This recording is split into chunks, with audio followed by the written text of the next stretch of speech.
जय हिंद दोस्तों, स्वागत है आप सभी का इस सीरीज में जिसमें हम न्यूज़पेपर का एनालिसिस करते हैं। द हिंदू, इंडियन एक्सप्रेस दोनों ही न्यूज़पेपर को साथ में देखते हैं जिससे कि आपका वक्त जो है वो बच जाए। तो 19 मार्च का आज एनालिसिस हम देखने वाले हैं। चलिए शुरू करते हैं। इस वीडियो को आपके सामने प्रेजेंट कर रहा हूं मैं मयूर मोगरे। आप मुझे फेसबुक, इंस्टाग्राम पर फॉलो कर सकते हो और पीडीएफ के लिए, क्योंकि पीडीएफ बहुत इंपॉर्टेंट होती है और जो भी यहाँ पर हमारी पीपीटीज होती है ये काफ़ी यूज़र फ्रेंडली है। तो जब आप रिवीजन करोगे तो मतलब आपका 5 या 10 मिनट में आपका रिवीजन जो है कंप्लीटली हो जाएगा। तो काफ़ी इंपॉर्टेंट रोल प्ले करते हैं ये। तो पीडीएफ के लिए आप टेलीग्राम पर फॉलो कर सकते हो, लिंक सभी की डिस्क्रिप्शन में दी हुई है।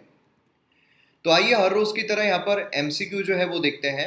अब आपको ये जो एमसीक्यू है ये वीडियो को पॉज करना है, देन उसके बाद कमेंट सेक्शन में जो आंसर है वो लिखना है, देन इसके रिगार्डिंग जो भी इंफॉर्मेशन है वो भी आपको लिखना है, फिर उसके बाद वीडियो को रिज्यूम करना है। तो यहाँ पर INSACOG इसके रिगार्डिंग आपको क्वेश्चन जो है वो पूछा गया है। तो पहला यहाँ पर स्टेटमेंट है कि फॉर्म होता है under the leadership of national centre for disease control NCDC, जो उसके अंडर में उसके लीडरशिप में हमें ये फॉर्म होता हुआ देखने को मिलता है।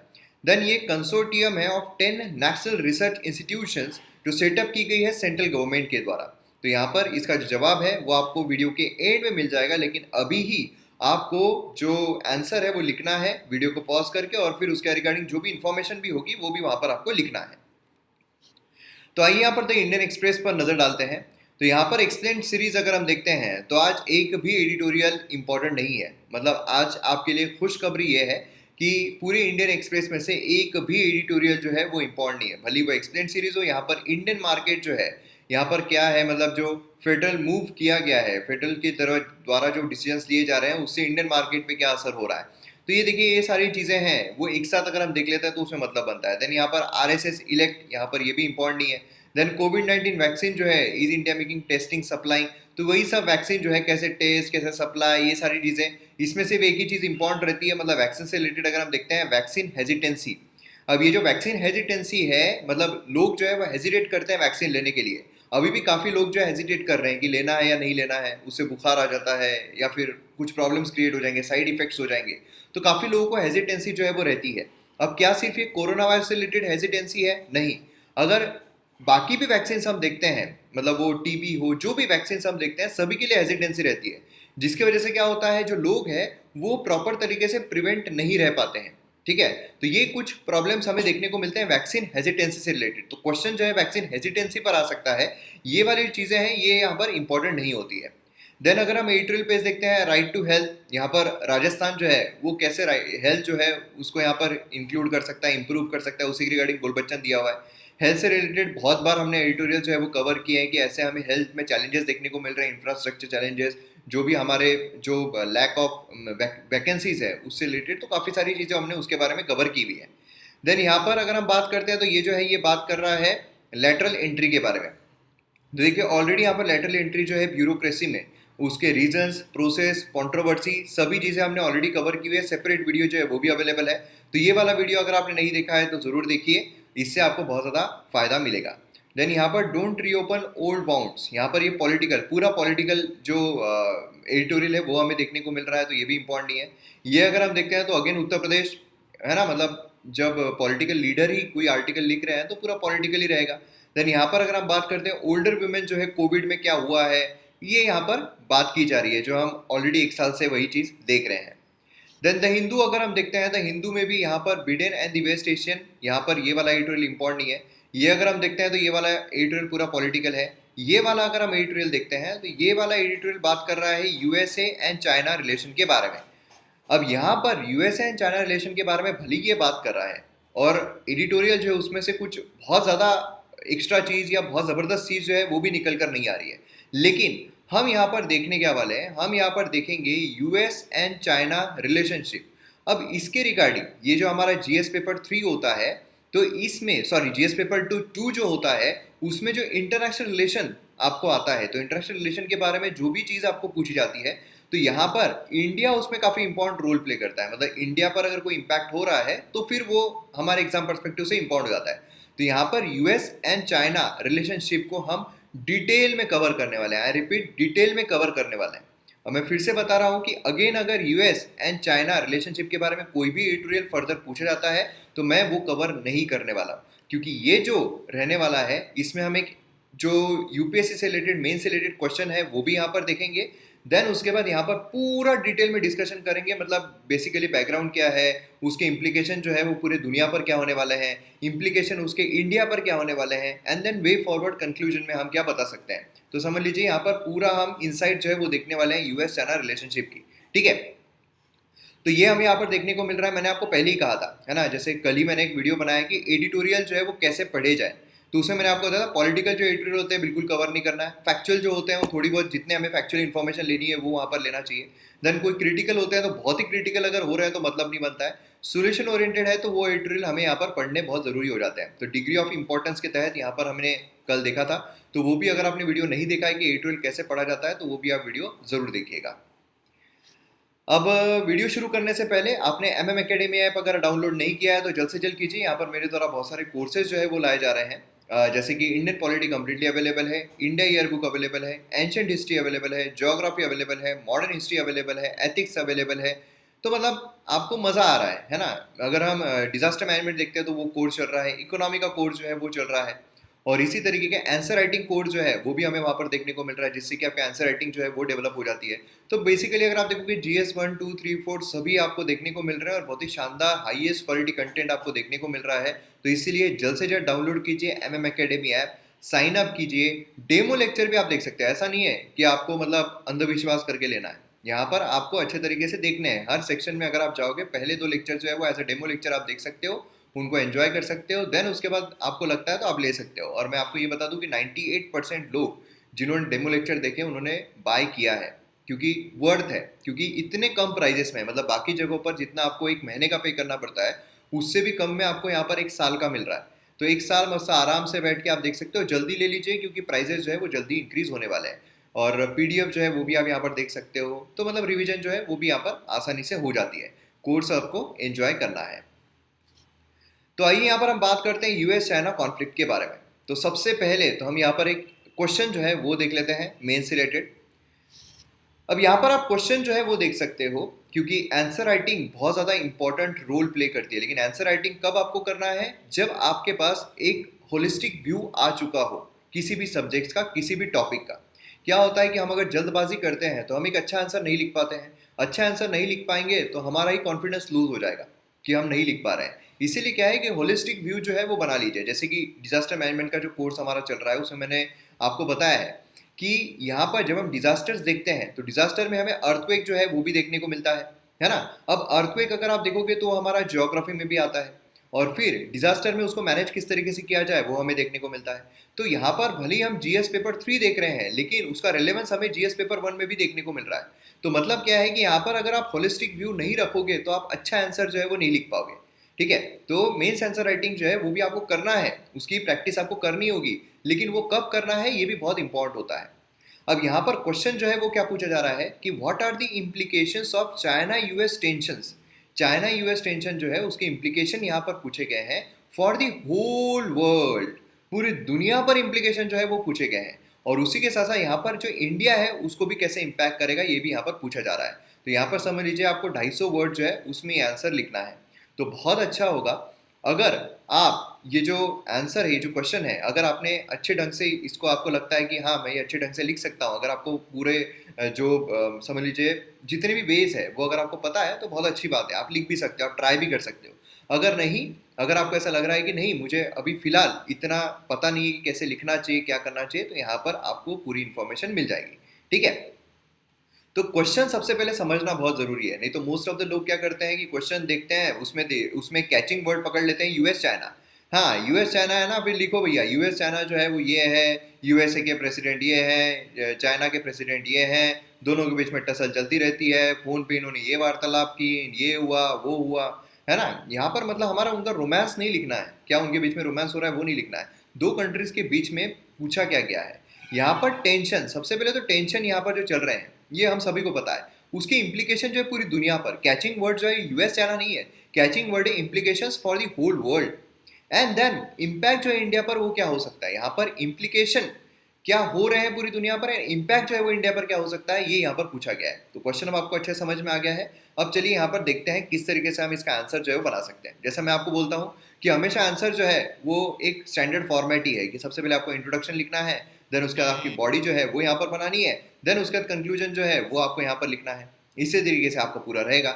लेकिन इसमें क्वेश्चन जो है वो आपके 3 क्वेश्चन आते हैं, है ना। स्पेसिफिकली देखा जाए 2 क्वेश्चन हमें देखने को मिलते हैं, इम्प्लीकेशन जो है पूरी दुनिया पर एंड देन इंडिया पर क्या इम्पैक्ट हो रहा है। तो इसमें आपको थोड़ा बैकग्राउंड जो है वो भी बताना पड़ेगा, कॉन्फ्लिक्ट क्यों चल रहा है, शॉर्ट में आपको ये भी बताना पड़ेगा, है ना। यूएस चाइना टेंशन जो है, क्योंकि यूएस चाइना टेंशन के इम्प्लीकेशन पूछे गए हैं, तो पहले आपको थोड़ा बहुत तो बैकग्राउंड बताना पड़ेगा कि टेंशन जो है वो चल क्यों रहा है, क्या प्रॉब्लम चल रही है। देन उसके बाद आप इम्प्लीकेशन जो है पूरी दुनिया पर लिख सकते हो, देन इंडिया पर क्या इम्पैक्ट है वो आप लिख सकते हो, देन वे फॉरवर्ड क्या हम कर सकते हैं वो आप लिख सकते हो, बराबर है। तो सबसे पहले तो हम थोड़ा बैकग्राउंड जो है वो देख लेते हैं। अब आपको सबसे पहले जो 2 कंट्रीज के बीच में अगर कोई भी समस्याएं आ रही है, कोई भी प्रॉब्लम आ रहे हैं, तो आपको उनका जियोग्राफिकल लोकेशन जो है वो पता रहना बहुत ज़रूरी है। तो इसमें अगर आप देखोगे तो यूएसए जो है वो भी आ रहा है क्वेश्चन में, अगर हम देखते हैं चाइना जो है वो भी आ रहा है, एंड देन इंडिया जो है उसके बारे में भी पूछा गया है। तो यहाँ पर सबसे पहले तो हमें लोकेशन जो है वो पता चल गई। आपको आंसर में नहीं करना है ये सब, नहीं तो आप फोटो जो है वही बनाने लग जाओगे कि हाँ ये तो वर्ल्ड मैप हो गया, अब यहाँ पर हम बिडेन की फोटो निकालेंगे, हम यहाँ पर जिंग जिंग जिपा जिनपिंग की फोटो निकालेंगे, है ना। तो इस तरीके से नहीं करना है, ठीक है। तो बस आपको पता रहना चाहिए। अब यहाँ पर बैकग्राउंड अगर हम देखते हैं तो कॉन्फ्लिक्ट चल क्यों रहा है, क्या कॉन्फ्लिक्ट चल रहा है। तो इसमें देखिए क्या होता है कि आपको हर इसके 5-5 पॉइंट निकाल के रखने हैं, लेकिन क्या है कि थोड़े बहुत एक्स्ट्रा पॉइंट भी आपके पास रहे तो एक आधा पॉइंट आप भूल जाओ तो दूसरा पॉइंट ऐड कर सकते हो, है ना। तो यहाँ पर अगर आप देखोगे तो सबसे important trade deficit in favour of China. Trade deficit हो रहा है, क्या होता है कि किसी भी कंट्री के बीच में जब ट्रेड होता है तो मतलब यहाँ से कुछ एक्सपोर्ट किया जा रहा है एंड यहाँ से कुछ इंपोर्ट किया जा रहा है, बराबर है। यहाँ से चाइना जो है वो कुछ एक्सपोर्ट कर रहा है यूएसए को एंड कुछ इंपोर्ट कर रहा है यहाँ पर यूएसए से, बराबर है। इस तरीके से ट्रेड चलता है। अब यहाँ पर क्या हो रहा है, ट्रेड डेफिसिट का मतलब क्या है। देखिए जब भी हम एक्सपोर्ट करते हैं, ठीक है, जब भी हम एक्सपोर्ट कर रहे हैं मतलब हमारी कोई चीज़ है, यहाँ पर समझ लीजिए एक दारू की बोतल है, ये इन्होंने एक्सपोर्ट कर दी यूएसए को, ठीक है। तो अब यहाँ पर जब ये दारू की बोतल इसके पास जाएगी तो ये क्या देगा, ये पैसा देगा, बराबर है। ये क्या देगा, पैसा देगा। मतलब यहाँ पर क्या हो रहा है, पैसा आ रहा है या जा रहा है, पैसा आ रहा है, ये हमें यहाँ पर देखने को मिलता है, बराबर है। देन दूसरी चीज यहाँ पर हमें जो देखने को मिलती है कि जब इंपोर्ट किया जाता है, इंपोर्ट जब हम कर रहे हैं तो क्या हो रहा है, यहाँ की चीज यहाँ पर इन्होंने कोई चीज बनाई और ये इसके पास आई, तो मतलब इसके पास से पैसा जो है वो गया है। मतलब यहाँ पर डॉलर जो है वो क्या हुआ है, वो यहाँ पर सब्सट्रैक्ट हुआ है, डॉलर यहाँ पर गया है, बराबर है। तो जब भी हम एक्सपोर्ट करते हैं तो हमारे पास पैसा आता है, जब भी हम इंपोर्ट करते हैं तो हमारे से पैसा जाता है। अब ट्रेड डेफिसिट का मतलब क्या है, ट्रेड डेफिसिट का मतलब है कि यहाँ पर हमारा जो पैसा है वो ज़्यादा जा रहा है एज कंपेयर टू पैसा आ रहा है, बराबर है। मतलब हमारा जो इंपोर्ट है ये यहाँ पर ज़्यादा बढ़ चुका है एज कंपेयर टू एक्सपोर्ट, तब हम बोलते हैं कि ट्रेड डेफिसिट हो रहा है। और ये हो रहा है यूएसए का, मतलब चाइना जो है वो एक्सपोर्ट यहाँ पर बहुत ज़्यादा कर रहा है यूएसए को, लेकिन जो इंपोर्ट है वो काफ़ी कम कर रहा है, जिससे कि यूएसए जो है उसका ट्रेड डेफिसिट काफ़ी ज़्यादा बढ़ गया है चाइना के साथ।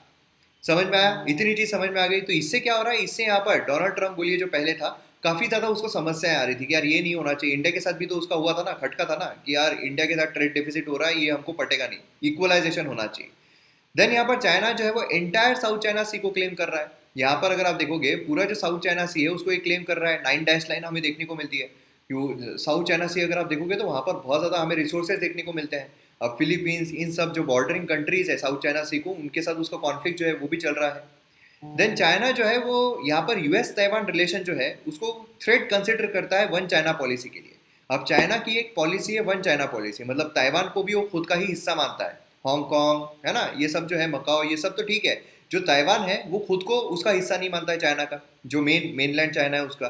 ताइवान अपने रिलेशन इंडिपेंडेंटली बाकी कंट्रीज के साथ स्टैब्लिश कर रहा है। अब यूएसए उसके साथ इंडिपेंडेंट रिलेशन में है, इसीलिए यहाँ पर चाइना जो है उसको यहाँ पर ये हो रहा है कि यार ये तो गलत बात है, हमारी वन चाइना पॉलिसी है। मतलब आप ताइवान के साथ रिलेशन नहीं बना सकते हो, आप हमारे साथ रिलेशन बनाओ। ताइवान का जो पोर्शन है, लैंड मास है, उसके साथ अगर आपको कोई भी डील करना है तो ये यहाँ पर कॉन्फ्लिक्ट जो है वो हमें देखने को मिल रहा है। देन चाइना ने यूएस ताइवान रिलेशन थ्रेट हो गया, यूएस ने यहाँ पर हांगकांग जो है उसके साथ भी यहाँ पर टेंशन जो है वो इंक्रीज हो रहे हैं उसको लेकर। मतलब बेसिकली क्या हुआ है, यूएसए ने जो हांगकांग में चल रहा है उसमें काफ़ी क्रिटिसिज्म किया है चाइना का कि इतना ज़्यादा वहाँ पर जो हमें प्रोटेस्ट देखने को मिल रही थी, तो यहाँ पर जो चाइना है वो सही ढंग से प्रोटेस्ट को संभाल नहीं रही है। चाइना जो है वो फालतू के कर रही, ह्यूमन राइट वायलेशन, ये सारी चीज़ें हमें देखने को मिल रही थी, उसके वजह से भी कॉन्फ्लिक्ट जो है काफ़ी ज़्यादा बढ़ गया।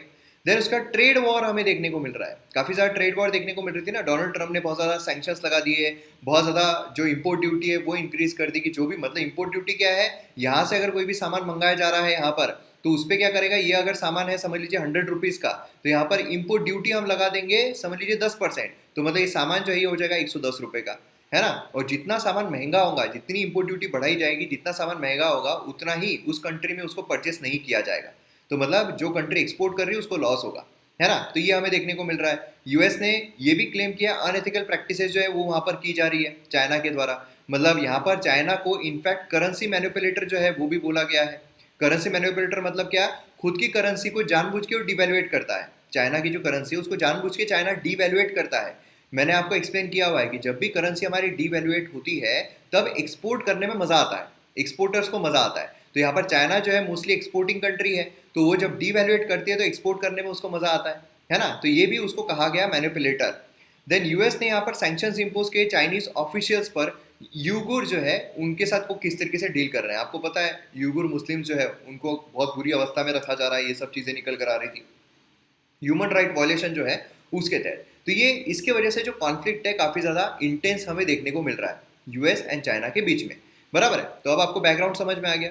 अब यहाँ पर आप देखोगे तो ओरिजिन ऑफ कोरोना वायरस जो है इसने तो बहुत ही बड़ा कॉन्फ्लिक्ट क्रिएट कर दिया था, कि मतलब चाइना जो है वहाँ पर कोरोना वायरस ओरिजिन हुआ है, बीच में तो यूएसए ने मतलब चाइना ने यूएसए में ओरिजिनेट हुआ ऐसा भी बोल दिया था। तो ये जो चीज़ें हैं ये काफ़ी ज़्यादा कॉन्फ्लिक्ट जो है दो कंट्रीज़ के बीच में यहाँ पर क्रिएट कर रही थी।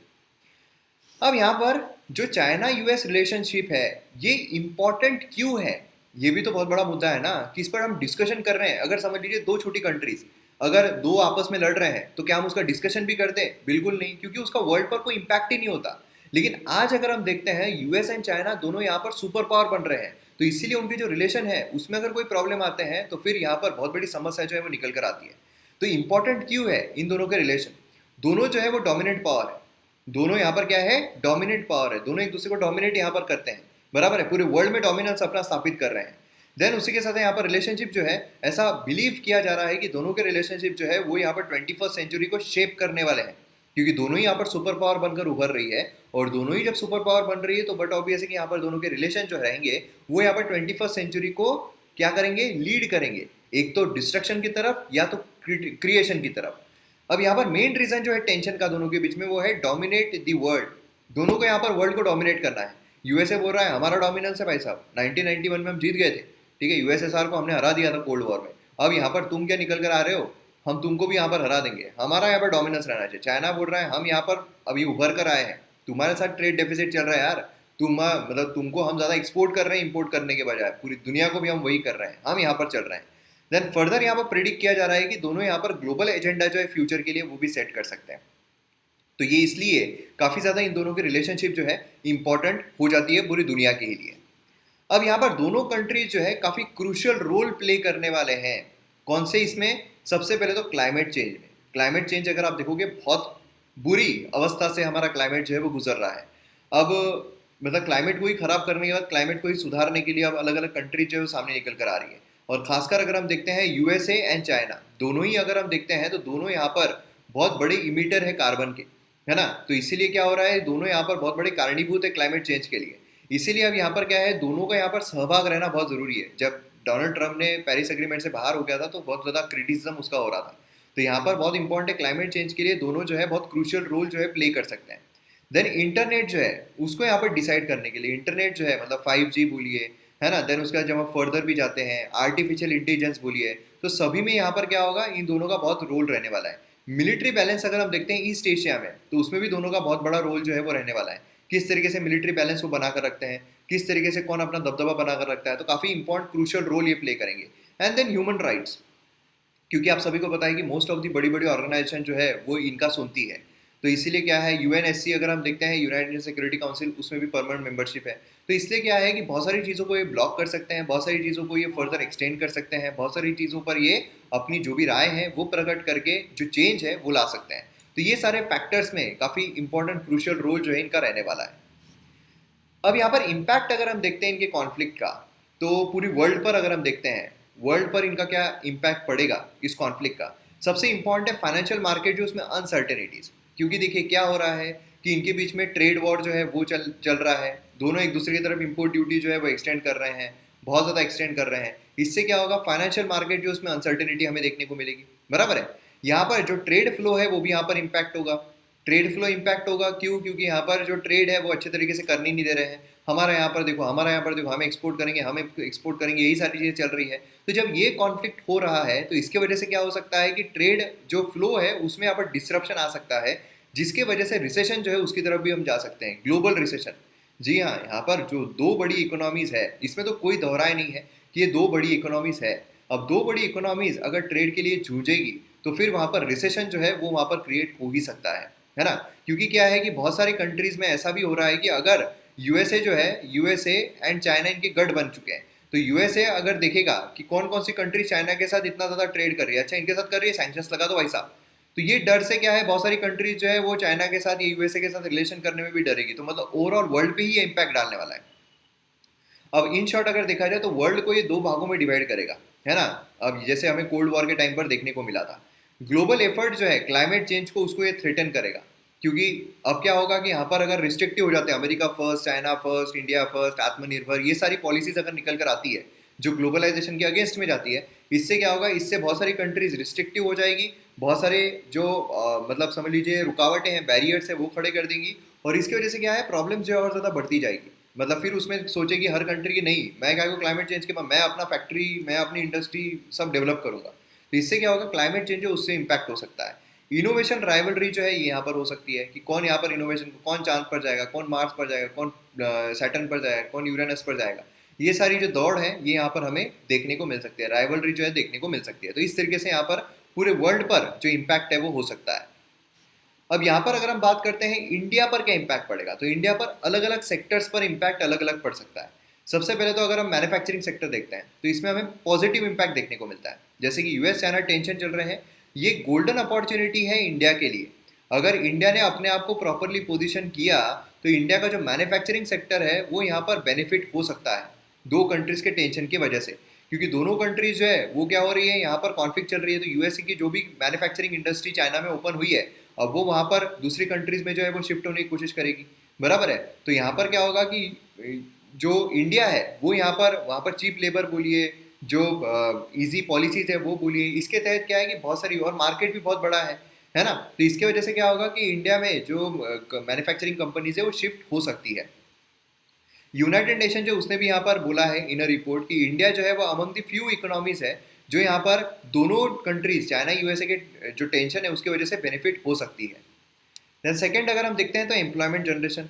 अब यहाँ पर देखिए, मैन्युफैक्चरिंग बेस अगर शिफ्ट होता है चाइना से इंडिया में, तो यहाँ पर जो लोग हैं, यहाँ पर मैन्युफैक्चरिंग होगी, इंडिया में मैन्युफैक्चरिंग होगी, जिसकी वजह से क्या होगा, यहाँ पर रोजगार जो है वो पैदा होगा, जो एम्प्लॉयमेंट है वो यहाँ पर जनरेशन होगा, है ना। तो इससे क्या होगा, कंपनीज अगर यहाँ पर ऑपरेट करती है मैन्युफैक्चरिंग सेंटर्स को, तो एम्प्लॉयमेंट अपॉर्चुनिटी जो है वो भी काफ़ी ज़्यादा यहाँ पर जनरेट हो सकती है इंडियंस के लिए, है ना, जिससे कि बेनिफिट यहाँ पर होगा ही। सिमिलरली यहाँ पर टेंशन जो है, good opportunity for Indian exporter, क्योंकि यहाँ पर क्या होगा, यहाँ पर अगर चीज़ें बनती है तो यहाँ से एक्सपोर्ट होगी, तो एक्सपोर्ट होगी तो हमें फ़ायदा ही मिलेगा, क्योंकि हमारा जो ट्रेड डेफिसिट है वो यहाँ पर कम होगा, है ना। करंट अकाउंट जो है उसमें हमें यहाँ पर फ़ायदा हो सकता है। तो सभी चीज़ें यहाँ पर बेटर हो सकती है, तो ये चीज़ हमें यहाँ पर देखने को मिलती है। अब नुकसान किस में हो सकता है, तो पॉलिटिकल जो डायमेंशन है उसमें थोड़ा हमें नुकसान जो है झेलना पड़ सकता है। कैसे, तो एक तरफ हमारा यूएसए के साथ रिलेशन जो है बहुत अच्छा चल रहा है, यूएसए एंड इंडिया रिलेशन अगर हम देखते हैं तो एकदम उफान पर हमें देखने को मिल रहा है। एंड दूसरी तरफ चाइना एंड इंडिया रिलेशन अगर हम देखते हैं तो ये सबसे डाउन पर हमें देखने को मिल रहा है। मतलब अलग अलग बॉर्डर डिस्प्यूट जो है वो भी देखने को मिल रहे हैं, बॉर्डर टेंशन देखने को मिल रहे हैं, अभी जो स्टैंड ऑफ चल रहा था वो हमें देखने को मिल रहा है। तो इससे क्या होता है, इससे एक अंदाज़ा, परसेप्शन जो है वो लगाया जाएगा कि इंडिया जो है वो तो अमेरिकन कैंप में है, जो कि इंडिया चाइना रिलेशनशिप के लिए इतना बेहतर नहीं है, इतना अच्छा नहीं है। इंडिया की मेंबरशिप जो है क्वाड में, कोऑर्डिनेटर सिक्योरिटी डायलॉग, अभी हमने जो डिस्कस किया था कुछ दिन पहले इसके बारे में, तो वहाँ पर भी क्या हो सकता है कि यहाँ पर जो एडवर्स रिएक्शन है चाइना की तरफ से वो यहाँ पर आ सकता है, और जिससे क्या है, चाइना ऑलरेडी यहाँ पर दबदबा अपना पैदा कर रहा है, अपने आप यहाँ पर घेरने की कोशिश कर रहा है इंडिया को। तो इससे और ज़्यादा कॉन्फ्लिक्ट इंक्रीज हो सकते हैं, इससे और ज़्यादा बॉर्डर डिस्प्यूट्स इंक्रीज हो सकते हैं इंडिया और चाइना के बीच में। और यहाँ पर इंडिया की जो कैपेबिलिटी है ये यहाँ पर लानी पड़ेगी, जिससे कि हम यहाँ पर बैलेंस करें वेस्ट एंड ईस्ट को। अगर हम बैलेंस नहीं कर पाएंगे तो और ज़्यादा कॉन्फ्लिक्ट जो है वो पैदा हो जाएगा।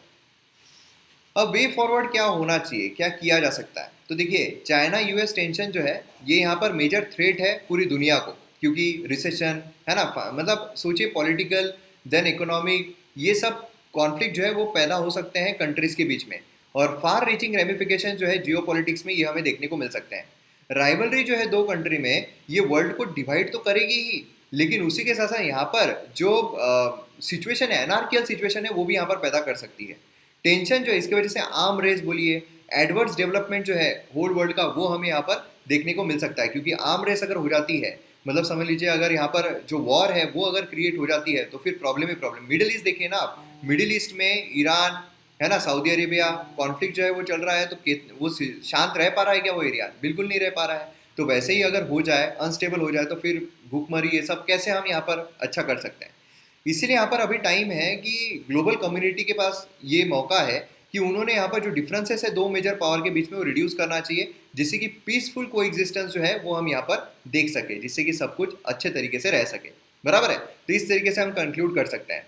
तो मैं उम्मीद करता हूँ कि आपको यहाँ पर जो क्वेश्चन है उसका सही तरीके से हम जवाब कैसे लिख सकते हैं, पूरा एक होलिस्टिक व्यू जो है यहाँ पर हमने 360 डिग्री व्यू जो है वो लिया है। तो अगर आपको India and USA and China इनके बीच में अगर किसी भी तरीके क्वेश्चन आते हैं तो एक या दो, मतलब जरूरी नहीं कि सेम ही क्वेश्चन आए, लेकिन क्या है कि आपके पास एक ढांचा तो तैयार हो गया है, आपके पास पॉइंट्स तो तैयार हो गए हैं कि क्या इम्प्लीकेशन थोड़ी चेंज होने वाले हैं यार, इम्प्लीकेशन वही रहने वाले हैं। इंडिया पर इम्प्लीकेशन बोलिए, एक आध दो पॉइंट इधर उधर कोई नई चीज आ गई एग्जाम तक तो बात अलग है, लेकिन इक्का दुक्का चेंज होगा। अगर ये भी आप लिखोगे तो मार्क्स मिलने ही वाले, अगर इक्का दुक्का चेंज होता भी है तो। इक्का दुक्का के लिए क्या तो हमारा दिमाग जो है वो ज्यादा ये करना, तो एक ढांचा बना लो, इम्पैक्ट पूरी दुनिया पर क्या इनका हो रहा है, बैकग्राउंड जो है वो तो चेंज नहीं होने वाला है। अब कोरोना वायरस की वजह से जैसा चेंज हुआ था वैसा और कुछ अगर कॉन्फ्लिक्ट आ जाता है तो वो एक एक्स्ट्रा कॉन्फ्लिक्ट ऐड हो जाएगा बैकग्राउंड में जो कॉन्फ्लिक्ट हो रहा है। देन उसके बाद उनके इंप्लीकेशन क्या हो रहे हैं पूरी दुनिया पर वो सेम रहेंगे, इंडिया पर क्या हो रहा है वो सेम रहेगा, कंक्लूजन जो है वो सेम रहेगा। तो मतलब चेंज नहीं होता। इस तरीके से हमें एक फिक्स ढांचा बनाकर रखना पड़ता है, तब जाकर हमारा बेटर जो आंसर राइटिंग है वो हो सकती है। सभी सवालों के अगर आप याद करते रहोगे तो मतलब नहीं बनेगा, वो स्मार्ट वर्क नहीं है। यही चीज़ हम एमएम एकेडमी ऐप पर जो आंसर राइटिंग कोर्स है उस पर देखते हैं। तो आंसर राइटिंग कोर्स में यही सारी चीज़ें मैं आपको एक्सप्लेन करता हूँ और इसी से आपको बेनिफिट जो है वो भी मिलता है। तो आंसर राइटिंग कोर्स जो है उसके भी लिए आपको एमएम एकेडमी ऐप डाउनलोड करना पड़ेगा। अब देखिए यहाँ पर अगर आपको याद होगा 17 मार्च, ठीक है, 17 मार्च 2021 द हिंदू का जो पेपर था उसमें मैंने आपको जब बता रहा था तब मैंने आपको बताया था कि एआई आर्टिफिशियल इंटेलिजेंस के बारे में एक एडिटोरियल था। मैंने आपको बोला था कि ये मैं बाद में कवर करूँगा। तो अब वो वक्त आ गया है जब हम यहाँ पर इसको कवर करने वाले हैं मेंस क्वेश्चन के साथ। तो इसको हम डिटेल में अच्छे ढंग से यहाँ पर कवर करते हैं आर्टिफिशियल इंटेलिजेंस को, ठीक है।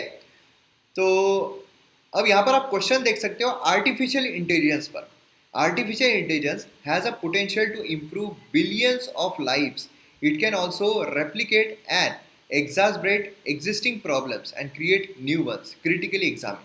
यहाँ पर आपको क्या बोला गया? Critically examine. याद कीजिए एमएम एकेडमी ऐप के आंसर राइटिंग के कोर्स, उसमें मैंने आपको ये जो टर्मिनोलॉजीज होती है इसमें एक्सप्लेन किया है कि कौन कौन सी टर्मिनोलॉजीज पर हमें कैसे उसको अप्रोच करना पड़ता है। यहाँ पर आपको क्रिटिकली एग्जामिन करने के लिए कहा गया है, मतलब बट ऑब्वियसली कि यहाँ पर अब आपको खुद का जो ओपिनियन है वो भी यहाँ पर रखना पड़ेगा। क्रिटिकली इवेल्युएट करने के लिए आपको कंक्लूजन जो है वो पॉजिटिव, नेगेटिव, सोल्यूशन ओरिएंटेड इस तरीके से आपको रखना पड़ेगा। तो यहाँ पर आपको 250 वर्ड्स के लिए पूछा गया है। GS paper 3 science and technology perspective से बहुत इंपॉर्टेंट क्वेश्चन जो है वो निकल कर आता है। तो बेसिकली आर्टिफिशियल इंटेलिजेंस जो है उसके पास एक पोटेंशियल है कि बिलियन ऑफ लाइफ इंप्रूव कर सकता है। मतलब यहाँ पर आपको सीधा ऐसा नहीं बोला है कि नेगेटिव पर्सपेक्टिव में क्वेश्चन नहीं पूछा गया है कि यहाँ पर आर्टिफिशियल इंटेलिजेंस जो है वो हमारा मतलब ये ले लेगा, एम्प्लॉयमेंट ले लेगा, ये ले लेगा, वो ले लेगा, ऐसा नहीं पूछा गया। यहाँ पर उसके कुछ पॉजिटिव भी बताए गए हैं कि यहाँ पर पोटेंशियल है कि यहाँ पर बिलियन ऑफ लाइफ को भी इम्प्रूव कर सकता है।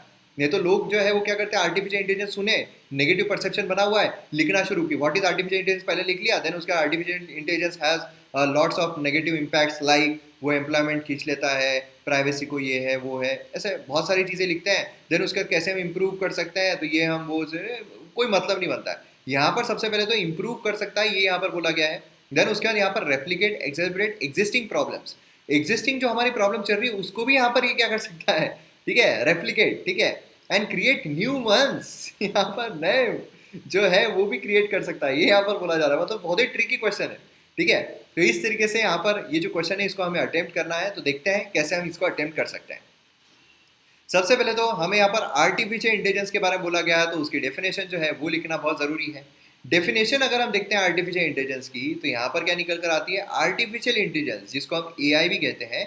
एआई क्या है, कभी आप अगर ऐसा रहता है ना कि कोई बहुत बड़ा वर्ड है ना, मीन्स में जब कोई बड़ा वर्ड आ रहा है, तो आप जब उस वो वर्ड लिख रहे हो पहली बार, ठीक है, इंट्रोडक्शन में, तो उसका शॉर्ट फॉर्म भी लिख लिया करो। जिससे क्या होता है कि आगे जब आंसर में आप सिर्फ अगर एआई भी इस्तेमाल कर रहे हो ना, तो भी वो सफिशिएंट रहेगा। बार बार आपको आर्टिफिशियल इंटेलिजेंस लिखने की जरूरत नहीं है, एआई एआई लिखते चलोगे तो भी चलेगा। लेकिन ये लिखना जरूरी है। अगर आप ये नहीं लिखोगे तो फिर कितना भी सामने वाले को पता हो एआई का मतलब आर्टिफिशियल इंटेलिजेंस, मार्क कट कर सकता है अगर कोई सन की रहा तो, कि मेरे को तो पता ही नहीं एआई क्या है, क्या क्या बोल के इसने लिख लिया है ना। तो ये आप लिख लिया करो। ये एक वाइड रेंजिंग ब्रांच है ऑफ कंप्यूटर साइंस जो कंसर्न है with building smart machines capable of performing task typically human intelligence जिसके लिए रिक्वायर्ड। मतलब बेसिकली इन शॉर्ट अगर हम देखें तो आर्टिफिशियल इंटेलिजेंस जो है, ये हम ऐसी मशीन्स क्रिएट करते हैं जिसके लिए ह्यूमन इंटेलिजेंस की जरूरत पड़ती है। जैसे कि अभी देखिए ना, अभी जो कंप्यूटर है, इसमें मैं यहाँ पर आपको पढ़ा रहा हूँ, इसमें मैं आपको एक्सप्लेन कर रहा हूँ, इसमें मैं भी दिख रहा हूँ, इसमें आपको पीछे पीपीटी भी दिख रही है। ये क्या है, आर्टिफिशियल इंटेलिजेंस ही है। मोबाइल हमारा होता है, हम कितना चल रहे हैं वो भी वो देखता है, हमारी हार्ट बीट कैसी है वो भी वो बता देता है ना। उसी के साथ साथ हम जब अलार्म लगाते हैं तो वो बराबर उसी टाइम पर हमें उठा देता है। उठना है नहीं उठते हैं वो बात अलग है, लेकिन कोशिश तो करता है। तो ये सारी चीज़ें क्या है, आर्टिफिशियल इंटेलिजेंस है। मतलब जिसके लिए ह्यूमन इंटेलिजेंस की जरूरत पड़ती है, वो सब चीज़ें जब मशीन्स करने लग जाए वो हो गया artificial intelligence. Artificial intelligence interdisciplinary science है मल्टीपल अप्रोचेस के साथ, ठीक है। लेकिन but advance in machine learning and deep learning ये यहाँ पर एक शिफ्ट जो है क्रिएट करता है virtually every sector of the tech industry. तो ये बेसिकली आपको पता रहना चाहिए।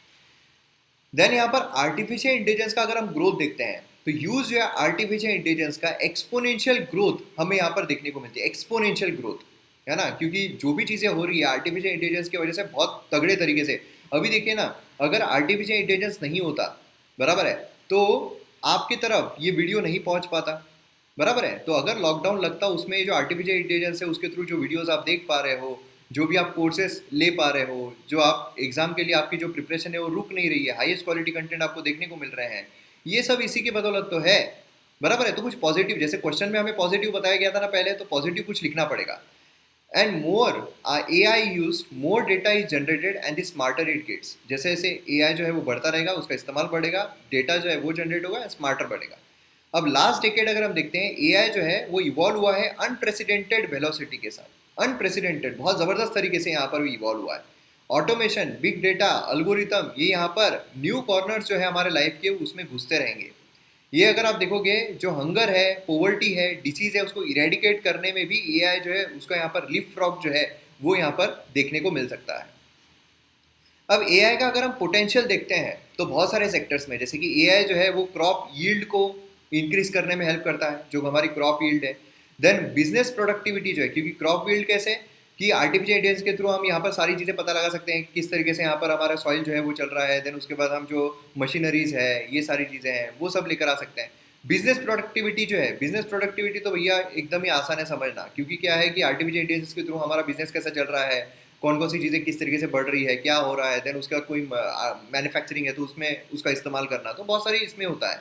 एक्सेस टू क्रेडिट, इसमें भी यहाँ पर इंप्रूवमेंट होती है। एंड कैंसर डिटेक्शन फास्टर हो गया है, बहुत प्रिसाइज हो गया है आर्टिफिशियल इंटेलिजेंस की वजह से, बराबर है। अब यहाँ पर अगर आप देखोगे, नीति आयोग ने यहाँ पर फोकस करने को कहा है 5 सेक्टर पर, जिससे कि यहाँ पर AI जो है उसका बेनिफिट हम यहाँ पर ले सकते हैं। पहला तो है हेल्थ केयर, हेल्थ केयर में आर्टिफिशियल इंटेलिजेंस का इस्तेमाल करना। यहाँ पर अफोर्डेबिलिटी जो है, क्वालिटी हेल्थ केयर, उसमें यहाँ पर इंक्रीज हो सकता है। अब तो मशीन ही बहुत सारी सर्जरीज जो है वो कर रही है। देन उसके बाद एग्रीकल्चर अगर हम देखते हैं, फार्मर्स की इनकम यहाँ पर डबल करनी है, उसके लिए फार्म प्रोडक्टिविटी को हमें इंक्रीज करना है, जो वेस्टेज है उसको रिड्यूस करना है, इसके लिए आर्टिफिशियल इंटेलिजेंस जो है उसका भरपूर इस्तेमाल किया जा सकता है। देन एजुकेशन अगर हम देखते हैं, तो इसमें एक्सेस, क्वालिटी ऑफ एजुकेशन, इसको यहाँ पर इंप्रूव करना। Then smart cities and infrastructure, efficient connectivity जो है वो यहाँ पर अर्बन पॉपुलेशन की इंक्रीज करना, जिससे क्या होगा, अपने आप ट्रांसपोर्टेशन बढ़ेगा, अपने आप यहाँ पर जो कनेक्शन है वो इंक्रीज होगा।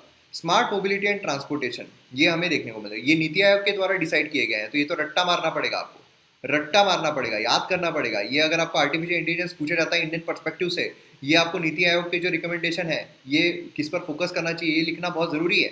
नीति आयोग जैसे थिंक टैंक है ना, तो लिखना बहुत ज़रूरी है। अब तो ये याद कर लीजिएगा। देन कंसर्न्स भी, अब आते हैं हम कंसर्न पर। अब तो हमने इसके पॉजिटिव देख लिया यार, फर्स्ट पार्ट जो बताया गया था क्वेश्चन में हमने बता दिया आपको कि ठीक है यार बहुत पॉजिटिविटी है।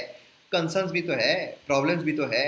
एआई में मैसिव कंप्यूटेशनल कैपेसिटी की रिक्वायरमेंट होती है, मतलब यहाँ पर more power hungry data centres and big carbon footprints, बहुत ज़्यादा कार्बन फुटप्रिंट जो है इसकी ज़रूरत पड़ती है। देन रोबोटिक्स एआई कंपनी जो है ये इंटेलिजेंट मशीन्स यहाँ पर बिल्डअप कर रही है, जो कि लो इनकम जो वर्कर्स हैं उनके काम छीन रही है। देखिए ना, बहुत सारी जगहों पर जो वर्कर्स काम करते हैं पर डे, वहाँ पर आर्टिफिशियल इंटेलिजेंस मशीन्स आ रही है, मतलब 10 जो वर्कर लग रहे थे अब वहाँ पर एक ही वर्कर लग रहा है, 2 ही वर्कर लग रहे हैं, सिर्फ देखने के लिए कि मशीन प्रॉपर काम कर रही है या नहीं कर रही है। तो ऐसे यहाँ पर जॉब जो है वो छीनी जा रही है, जिससे क्या होगा, परचेसिंग पावर जो है वो डिक्रीज हो जाएगी, बराबर है। और जो डेस्क जॉब है वो भी यहाँ पर जा सकते हैं। Then without clear policy reskilling workers, यहाँ पर न्यू अपॉर्चुनिटीज जो है वो यहाँ पर सीरियस इनइक्वालिटी क्रिएट कर सकते हैं। क्योंकि यहाँ पर क्या होगा, जो लोग यहाँ पर मतलब ऊपर के लोग हैं जिन पर आर्टिफिशियल इंटेलिजेंस इस्तेमाल नहीं कर सकते हैं वो तो रह रहे हैं, लोअर जो लोग हैं उनकी यहाँ पर जॉब जा रही है, जिससे इनइक्वालिटी यहाँ पर क्रिएट हो सकती है, बराबर है। तो ये एक बहुत बड़ी प्रॉब्लम है। अगर हम स्किलिंग लोगों को प्रोवाइड नहीं करेंगे तो आर्टिफिशियल इंटेलिजेंस अपनी स्किल यूज़ करके लोगों को निकाल देगा। तो इसलिए रीस्किलिंग यहाँ पर बहुत ज़रूरी है। ऐसी पॉलिसी लानी चाहिए कि रीस्किल होते रहने चाहिए जो एम्प्लॉयज़ है वो, जिससे कि आर्टिफिशियल इंटेलिजेंस उनको रिप्लेस ना कर पाए। इन्वेस्टमेंट जो is likely to shift to countries, मतलब जो इन्वेस्टमेंट रहेगा अलग अलग लोगों का, जो इन्वेस्टर्स है उनका उन कंट्रीज की तरफ ज़्यादा रहेगा जहाँ पर एआई है। इससे जो कंट्रीज है उनके बीच में भी जो इनइक्वालिटी वो क्रिएट हो जाएगी। समझ लीजिए इंडिया में अगर ज़्यादा आर्टिफिशियल इंटेलिजेंस यूज़ हो रहा है, फिलीपींस में नहीं हो रहा है, तो लोग इंडिया में ज़्यादा आएंगे, फिलीपींस में नहीं जाएंगे, है ना। इस तरीके से एआई जो है वो सीरियस डेटा प्राइवेसी कंसर्न जो है ये भी क्रिएट करता है, क्योंकि प्राइवेसी तो हमारी जाती ही है, बराबर है। फेसबुक देख लीजिए, इंस्टाग्राम, हर जगह तो हम यहाँ पर हाँ प्राइवेसी इसमें okay okay okay okay okay करना शुरू कर देते हैं। तो ये एक कंसर्न हमें देखने को मिलता है। इंडियन पर्सपेक्टिव से अगर हम चैलेंजेस देखते हैं तो यहाँ पर ब्रॉड बेस एक्सपर्टीज जो है वो यहाँ पर नहीं है ना, जिसमें रिसर्च एप्लीकेशन जो एआई का वो हो पाए। यहाँ पर डेटा इकोसिस्टम जो है जिससे कि इंटेलिजेंट डेटा की तरफ हम जा सके, एक्सेस कर सके, उसका अब्सेंस हमें देखने को मिलता है। हाई रिसोर्स कॉस्ट है, बहुत कॉस्टली होते हैं रोबोट्स, अगर आप देखोगे। लो अवेयरनेस है यहाँ पर एआई के एडॉप्शन के लिए, तो वो भी एक समस्या है। प्राइवेसी सिक्योरिटी का इश्यू यहाँ पर हमें देखने को मिलता है। कोलैबोरेटिव अप्रोच जो है वो यहाँ पर अब्सेंट है। इसकी वजह से क्या होता है कि हैंडफुल लोग जो है वो अगर जाएंगे तो इतना ज़्यादा जो चेंज है वो नहीं लेकर आ पाएंगे, लोअर लेवल तक चेंज हमें देखने को नहीं मिलेगा। तो ये चैलेंजेस इंडिया में हमें देखने को मिलते हैं। अब कंक्लूजन के तौर पर अगर हम देखें तो कंक्लूजन में देखने को मिलता है बहुत सारी कंट्रीज इंक्लूडिंग इंडिया ये यहाँ पर अपॉर्चुनिटीज ढूंढ रही है कि कैसे हम यहाँ पर कर सकते हैं। प्लस यहाँ पर रिस्क जो है वो भी उनको पता है कि क्या यहाँ पर रिस्क हो सकता है, इसीलिए यहाँ पर बैलेंस जो है वो मेंटेन करना पड़ेगा। एआई एंड गवर्नेंस, इसके बीच में बैलेंस मेंटेन करना पड़ेगा कि जॉब अपॉर्चुनिटीज जो है वो भी बरकरार रहे, आर्टिफिशियल इंटेलिजेंस के थ्रू लोगों के काम जो है वो भी यहाँ पर अच्छे हो जाए, इफिशियंट हो जाए, स्मूथ हो जाए, मतलब यहाँ पर पब्लिक गुड जो है उसके लिए यहाँ पर जाना चाहिए। अब यहाँ पर अगर आप देखोगे whole of society approach to AI governance, यहाँ पर developing broad based ethical principles. देखिए क्या है, जैसे जैसे एआई बढ़ रहा है वैसे वैसे लोगों के पास पावर बढ़ रही है। अभी सोचिए ना कि फेसबुक के पास इतनी एआई का इस्तेमाल करके हम जो भी सर्च करते हैं वो पता चल जाता है। फेसबुक को बोलिए, गूगल को बोलिए, पता चल जाता है। तो हमें उसी तरीके की एड्स दिखाई देती है। ये क्या है, एआई है। ये क्या वो फिक्स करते हैं, देखता है कोई इंसान, अच्छा इसने ये देखा, अब मैं इसको ये ऐड दिखाऊंगा, चल भाई उसके तरफ जा। या फिर जो गूगल पे है उसमें अब मैं इसको 1 रुपया दूंगा, अब मैं इसको 2 रुपये दूंगा, अब मैं इसको 3 रुपये दूंगा। ऐसा होता नहीं होता है, ये सब एआई के तहत ही होता है, बराबर है। तो उनके पास बहुत ज़्यादा हमारा डेटा है। तो इससे क्या होता है, इससे अगर एथिकल प्रैक्टिस इस्तेमाल ना करें तो बहुत ज़्यादा अनएथिकल काम भी हो सकते हैं। ठीक है, तो ये रोकना। यूनेस्को ने यहाँ पर डेवलप किया है global comprehensive standard setting draft recommendations, ठीक है, आर्टिफिशियल इंटेलिजेंस को लेकर कि एथिकल कोड ऑफ कंडक्ट जो है वो यहाँ पर बरकरार रहे। तो वो यहाँ पर हमें सही तरीके से करना पड़ेगा।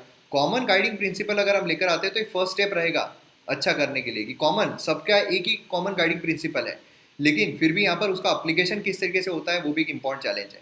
अब यहाँ पर हमें deep, difficult, multi sectoral ethical reflection जो है वो यहाँ पर प्रिपेयर्ड रखना पड़ेगा, जिससे क्या होगा कि हम यहाँ पर जो एआई है उसको ह्यूमैनिटी को बेनिफिट हो, ह्यूमैनिटी के लिए वो कर्स ना बने, ये यहाँ पर देखना बहुत ज़रूरी हो जाता है। एआई इज बून और कर्स, ऐसे आपको ऐसे में भी क्वेश्चन जो है वो आते हैं। ठीक है, तो ये चीज़ आपको यहाँ पर ध्यान में रखनी है। अब यहाँ पर मैं उम्मीद करता हूँ कि अब आप यहाँ पर जो क्वेश्चन है वो अच्छे तरीके से अटेम्प्ट जो है वो भी कर सकते हो। तो इस तरीके से हमें क्वेश्चन जो है वो सॉल्व करने पड़ते हैं, इंट्रोडक्शन, देन उसके बाद बॉडी, देन उसका कंक्लूजन।